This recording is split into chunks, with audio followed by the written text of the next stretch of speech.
I was about to miss everything. It was hard to explain. People might still not be able to understand some of the things. Imagine you're familiar with Cher, the pop goddess. Give it another thought. In spite of her glitter and stardom, Cher's life has been everything from smooth sailing. She has seen and experienced it all, from incredible success to personal hardships that would have crushed others. And she is now in her 8th decade. Watch this video and see the real Cher, the one who has overcome obstacles and battled for what she believes in. As we uncover the genuine determination and resilience of this evergreen celebrity, you might be surprised by some of these tales. A daughter, Sherilyn Sarkinsas, was born to parents John and Georgia Holt on May 20th, 1946. Cher came into this world amidst a shattered marriage, dashed hopes, and dire financial circumstances. Her mom had a job at a donut store and her dad drove trucks. Just 2 years ago, Cher's parents were head over heels in love, so their relationship wasn't always strained. Georgia was 17 years old when they first met, and she was swept away by his charming personality and his kind words, eventually relocating to Nevada to be with John. Georgia was in an unpleasant marriage and expecting a child by the time she was 19 years old, so the happiness was short-lived. Georgia traveled to her mother's house to end her pregnancy since she was pregnant and had nowhere else to go. Her mother allowed her to remain as long as she did it. In the end, Georgia accepted, but she reconsidered the day of the treatment, feeling trapped between two extremes. Because of this choice, her refuge was revoked, and she was summoned to her husband's house without delay. Despite the fact that her marriage did not improve, she persisted until the birth of her daughter, who would later become known as Cher, to her surprise. The parents, who were living in Scranton, Pennsylvania, decided to board Sherilyn in a Catholic home while her father sought employment in New York because their financial position had worsened to the point where they had just 25 cents left. After 2 weeks of working the late shift at the restaurant, Georgia stayed in the neighborhood and saved enough to pay for Sherilyn's boarding fee and bring her home. Regrettably, the reunion did not turn out the way she had anticipated. In her view, Cher would be better off adopted, thus Mother Superior would not relinquish the kid to her care. After failing in her efforts to reunite with her daughter, Georgia reached out to a client with connections to the city council in a final act of desperation.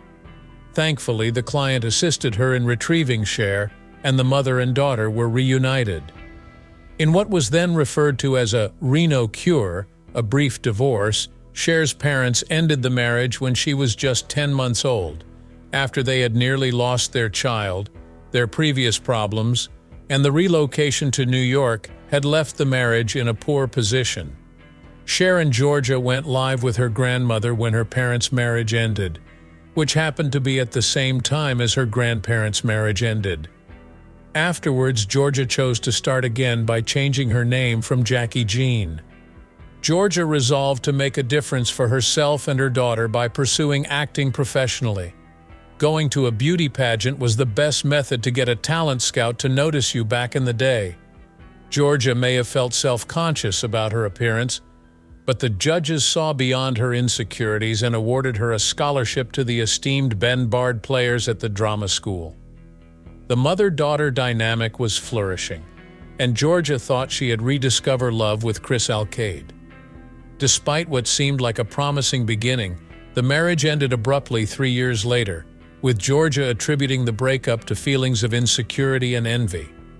After her marriage failed, she began landing tiny TV appearances thanks to a Hollywood agent who saw her.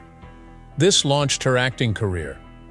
As her star started to rise, she was asked to try out for a role in The Asphalt Jungle. Georgia aced the audition and patiently waited by her phone, but Marilyn Monroe ended up getting the part. Depressed with her lack of success and burdened by her daughter's expectations, Georgia gave up on her Hollywood ambitions and went back to her job as a server, sprinkling in occasional modeling jobs. Afterwards, Georgia crossed paths with John Sullivan, who fostered Cher and her sister under his care. Cher subsequently came clean about her feelings for Sullivan, saying that he was like a father to her. In spite of his greatness and his role as a fantastic parent to his girls, Sullivan battled the demons that escaped him when he drank. His violent outbursts caused the marriage to dissolve when Cher was only 9 years old. The trio was poor and unable to afford luxury goods after the divorce. The sisters rarely splurged on new clothing, and Cher revealed that she used rubber bands to keep her shoes from falling apart. Joe Collins was remarried by Cher's mother amid their financial woes, but the marriage ended in the same way as all of her others. In spite of her troubled upbringing, Cher discovered her calling as an artist while working on the musical Oklahoma when I was in 5th grade. When the lads flat out refused to take part, Cher stepped in to lead the dance routine and choreography while simultaneously singing and acting the parts. Cher was determined to become a famous actress and singer, maybe influenced by her mother's success. She took great inspiration from Audrey Hepburn's portrayal of Holly in Breakfast at Tiffany's, and even adopted her mannerisms and speech pattern. Marlene Dietrich, Bette Davis, and Kate Hepburn were among actresses she admired. Gilbert LaPierre, a rich Wall Streeter who adopted Cher and her sister after their mother's 1961 marriage, sent them to the exclusive Montclair College Preparatory School. It was common knowledge that the school catered to the children of powerful and affluent families. In spite of the fact that Cher was not a standout student, her classmates remembered her as bright and imaginative. Later in life, Cher learned that she was dyslexic. Cher was the class clown all through high school. She was the life of the party, dressing in an eccentric style and entertaining her classmates at lunch breaks with her performances. One of Cher's old classmates came clean about believing her when she said she'd be a Hollywood star. How about Cher? Daydreaming about her future as a famous adult, she sailed through school. After deciding she could wait no longer to pursue her dreams, Cher and a companion relocated to Los Angeles when Cher was 17 years old. Aspiring to distinguish herself in a city teeming with talented individuals seeking their breakthrough, Cher embarked on a journey of self-discovery, enrolling in dance and acting schools. She secured employment as a dancer at a Hollywood Sunset strip club. Also, Cher was not bashful when it came to introducing herself to industry heavyweights like managers, agents, and performers in the hopes that they may help her get her big break. She met musician Sonny Bono, who was then working for Phil Spector, in November of 1962, after her strategy had shown results. Sonny asked Cher to be his cleaner at the same time as Cher's roommate was moving out, thus their fortuitous meeting was perfect. They got along famously, and Phil Spector heard her sing on several songs including Be My Baby by the Ronettes and You've Lost That Lovin' by the Righteous Brothers, among many others. Sonny then introduced her to Spector. Under the alias Bonnie Jo Mason, Spector recorded her debut single Ringo, I Love You. However, the song was never played on the radio since it was mistakenly thought to be a love ballad written by an openly homosexual guy who was infatuated with Ringo's Starr, the drummer of the Beatles. Although Cher's professional life was failing, her personal life was blossoming thanks to her infatuation with Sonny, and the two finally married the knot in an unauthorized ceremony held in Cher's hotel room in Tijuana, Mexico. Despite Sonny's insistence on Cher commencing her solo career, the fear of performing on stage prevented him from doing so until Cher persuaded him to perform alongside her, and he did so, singing Cher's harmonies. Cher has said that she sung to many people through Sonny to disguise her anxiety when performing on stage. Due to the increasing amount of attention they were getting, the incredible team Sonny and Cher rebranded themselves as Caesar and Cleo. Despite the rebranding's merits in theory, it failed to propel the band forward because every single they dropped was met with critical apathy. In the midst of the struggle to gain popularity as a partnership, Cher joined the Imperial imprint of Liberty Record and, with Sonny producing, released her debut solo song Dream Baby under the Sherilyn moniker. After the song was played on Los Angeles radio, Cher and Sonny reunited for a successful rendition of Bob Dylan's All I Really Want to Do. This version of the song even topped the charts, surpassing the version by the Brids.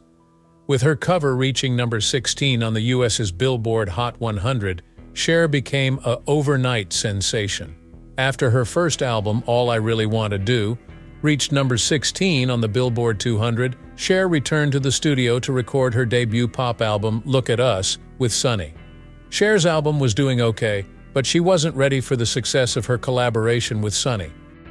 After the success of the album's single, I Got You Babe, the couple rebranded themselves as Sonny and Cher and went to England at the urging of the Rolling Stones, who believed that the American public didn't get them. Neither did the London Hilton, which had to knock them out the very first night they showed up because of what they were wearing. Since a reporter was able to record the incident, the pair likely felt humiliated and horrified at the moment. The couple had no idea that the event would provide them with the perfect amount of attention.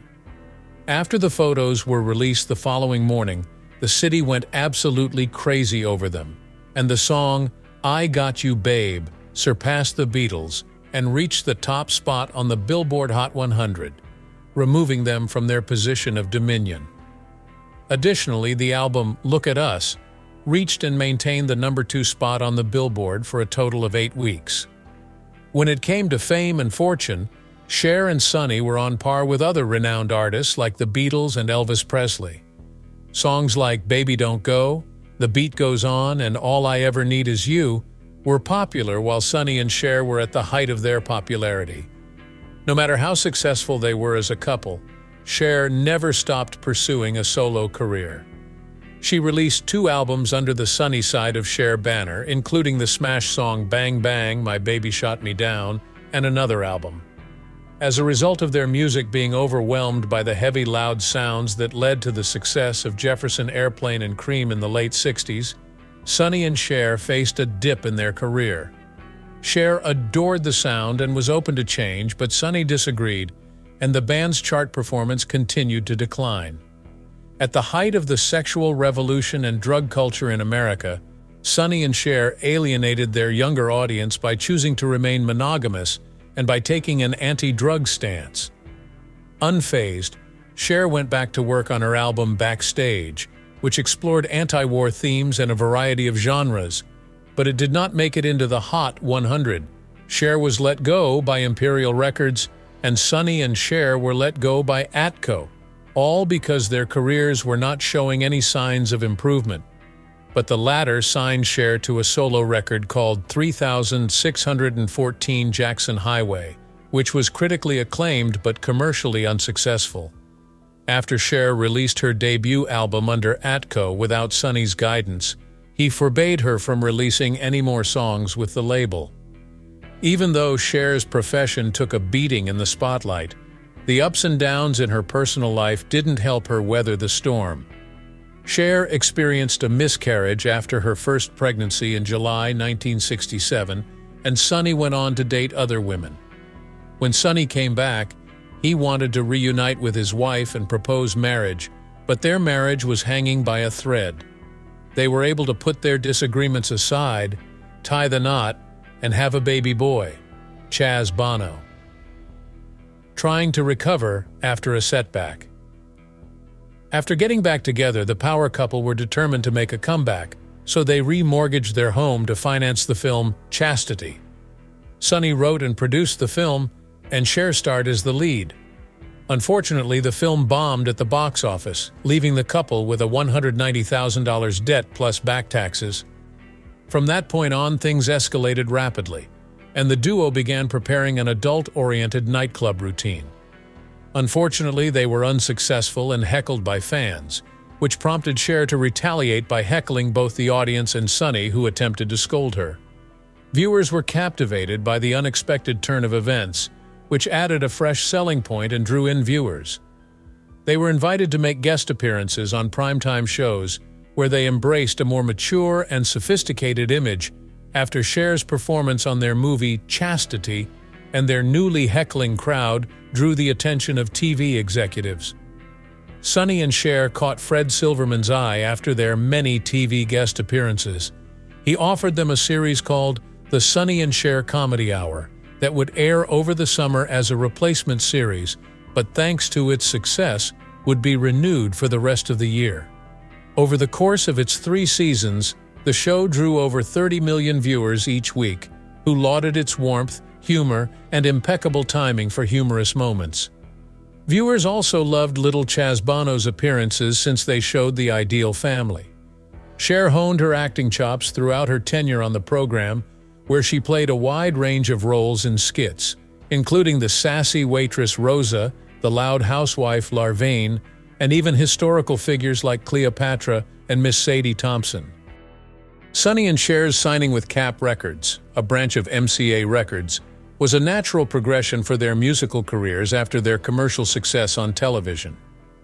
Classified 1A, Cher's comeback hit, was written by Sonny and told the story of a soldier dying in Vietnam. Radio station programmers didn't play the song because they thought it was too controversial. In 1971, Cher released an album that included the single Gypsies, Tramps, and Thieves, which peaked at number 7 on the Billboard Hot 100 chart, and Cap Records brought in Snuff Garrett to collaborate with Sonny and Cher after the song failed. After recovering her self-assurance and recognition as a recording artist, Cher released the all-ballad collection Foxy Lady as a follow-up to her return album. The album displayed Cher's growing vocal range and talent, and the trio was once again making waves in the music industry. Garrett departed because he and Sonny had different ideas about the sort of music Cher should record. Thus, the partnership didn't last long. Even though Sonny was back behind the wheel, Cher's Bittersweet White Light album bombed at the box office and revealed the couple's flaws. Lucky for Garrett, lyricist Mary Dean handed him the Cher song Half-Breed and asked him to save it until they could work together again. The two got back together for the album Half-Breed, and Garrett's prediction came true. The song would be her third #1 single. Now that she was back, Cher wasted no time making her imprint with a string of critically acclaimed albums and live performances that brought the Sonny and Cher name back to life. Although Cher and Sonny seemed like the picture-perfect family and musical duo on television and in their music, they had been secretly fighting since 1972. Sonny finally filed for a divorce in February 1974, citing irreconcilable differences, but Cher and Sonny kept their marital troubles hidden from the public eye for the benefit of their brand. In retaliation, Cher filed for a second divorce and accused Sonny of involuntary servitude for allegedly withholding funds from her and failing to pay her fair portion of their joint profits. After a protracted legal battle over money and custody of their son Chaz, the parents finally settled their divorce in 1975, and Cher was awarded custody of Chaz. It was time for Cher to start over and separate from the brand they had created together and the professional obligations they had, even if she had kept her distance from Sonny in her personal life. The good news is that she had an edge because to her romance with David Geffen, a record executive. He broke her contract with Sonny and landed her a $2.5 million deal with Warner Brothers Records. With her newfound independence, Cher embarked on a mission to show the world that she could hold her own as a rock artist, not only a pop vocalist. She delved into the music of legendary artists like Stevie Wonder, Elton John, Carly Simon, and Bob Dylan to broaden her vocal range before releasing the album Stars. Despite her best efforts, the public didn't appreciate her rock talent, and the album bombed at the time but is now a classic. Still, Cher put her rock career on hold to return to television with the sitcom Cher, and even had a brief reunion with Sonny on the small screen. She tried again with 2 albums in the pop genre after her first one bombed, but this time she couldn't even come close to matching her earlier popularity. Once Cher's first comeback failed to make an impact, she re-signed with Casablanca Records and capitalized on the disco fad of the era with the single Take Me Home and the corresponding album. Prisoner marked Cher's comeback to rock music and was inspired by the album and single's immediate popularity. Feminists were not pleased with the album cover, which depicted Cher in chains as a press prisoner. Many saw it as sex slavery. Despite the usage of the song Hell on Wheels as a soundtrack for the film Roller Boogie, the album was financially unsuccessful due to the initial response and the inclusion of rock and disco tunes. For her final-ditch effort at making it big in the rock industry, Cher established the band Black Rose and sang lead vocals. The reviewers flat out refused to recognize Cher as a rock and roll artist. and the band broke up after Cher's career bombed in the marketplace. Regardless of her proficiency in releasing music across genres. Although Cher achieved financial success, she was never truly fulfilled and opted to pursue acting, her lifelong dream since she was a teenager.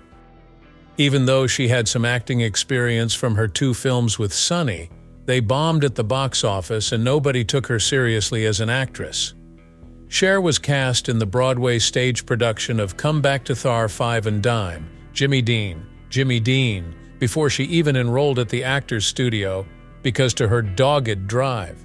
As her acting career took off, Cher endured relentless criticism from reviewers and, on one occasion, an embarrassed crowd reaction when her name popped up in the credits of the film Silkwood premiere. Thankfully, she received both an Oscar nomination and a Golden Globe for the part. At the height of her acting career in 1987, with the romantic comedy Moonstruck solidifying her position as a box office success, Cher defied radio executives' objections and returned to the studio to release an album featuring the single I Found Someone, reviving her music career. Cher was the hottest lady in town, ruling the charts and the silver screen, but her fame wasn't without its detractors. She took a lot of heat for her looks, tattoos, plastic surgery, and partnerships with younger actors. The album Heart of Stone was released by Cher among all the outside hubbub, but it was met with outrage due to the music video for her second hit, which featured Cher on a warship straddling a cannon while wearing a thong that revealed a tattoo on her butt. The single and albums were a worldwide hit, and she maintained her phenomenal popularity while signed to Geffen Records, even though they were panned by critics. Although Cher had great success in the film industry, her story behind the scenes was quite different. She rejected major parts and struggled to work with directors. She felt obligated to steer her acting career in a certain direction after the success of Moonstruck, so she avoided starring in any less popular films. Her health deteriorated further after contracting the Epstein-Barr virus, which led to chronic fatigue syndrome. Her music and film careers took a nosedive when she couldn't keep up with the long hours she was required to spend on set and in the studio. Cher made a tidy fortune by appearing in infomercials selling new cosmetic and wellness goods. Critics came out to declare Cher a sellout and minimize her prior effect, even though she was just trying to earn a livelihood at the time. Even when Saturday Night Live imitated her antics, many still thought she would never return. After her film roles and record failed to break through in the U.S. market, Cher tried her hand at directing with the hit film If These Walls Could Talk, in which she also starred. The film remains HBO's highest-rated film to this day. In the midst of her recovery, Cher learned of the tragic skiing accident that had claimed the life of her ex-husband and former business partner, Sonny Bono. Cher eulogized him and thanked him for realizing her ambitions and making their pair act a worldwide success, even though they had grown apart for a long time. After 6 decades in the industry, Cher's 22nd studio album Believe was her last. The album was a smashing success, breaking charts across the world and cementing Cher's place as one of the most acclaimed artists of all time. Because to her kids' struggle for gender equality, Cher has used her public platform to advocate for LGBTQ rights. Her son came out as a lesbian and transitioned to a male in 2010. Even Cher has spoken out strongly against Bush and Trump in her political career. Cher has remained politically active, contributing $2 million to Joe Biden's presidential campaign, performing in support of Biden in Nevada and Arizona, and even covering the song Happiness is Just a Thing Called Joe to fit Biden's campaign. The dream was formed long before Cher, the popular singer, came up. Cher's mom, like Cher, had always wanted to be a famous singer. The family moved to Los Angeles when she was in her 20s so she could pursue her goal. Unfortunately, her father toiled away at a restaurant to provide for the family, and she spent her adolescent years cooped up in a dirty motel room dreaming of something more.